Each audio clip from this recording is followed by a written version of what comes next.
ये जो सामने आपको गाँव नज़र आ रहा है जनाब, ये चारों तरफ से स्विट्ज़रलैंड के अंदर गिरा हुआ है और ये इटली का गाँव है। इसका नाम है जी कैंपियोने दी इतालिया। अभी मैं स्विट्ज़रलैंड के अंदर खड़ा हूँ।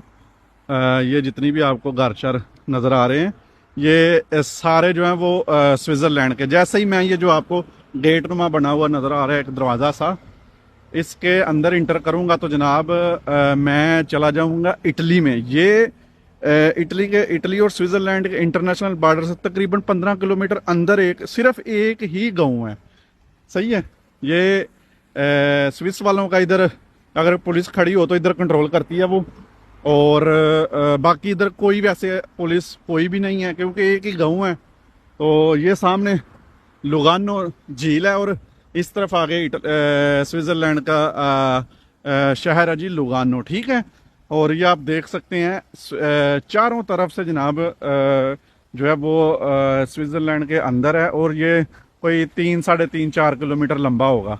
लंबा ही है। ऊपर देखें पहाड़ों को काट के जनाब इन्होंने घर बनाए हुए हैं। ये आप देख रहे हैं, यही है बस, यही जो आपको घर नज़र आ रहे हैं ना, इसी तरह का सारा सिस्टम है, आगे तक फैला हुआ है, ऐसे लंबा है। ठीक है। तो देखें इटली का आपको झंडा नज़र आ रहा होगा और यूनियन का, उसके बाद वो भी इटली का लगा हुआ है। तो इस तरफ ये स्विट्ज़रलैंड का। ठीक है। बड़ा ये यूनिक गाँव है जनाब। वीडियो अच्छी लगी है तो आगे ज़रूर शेयर करें।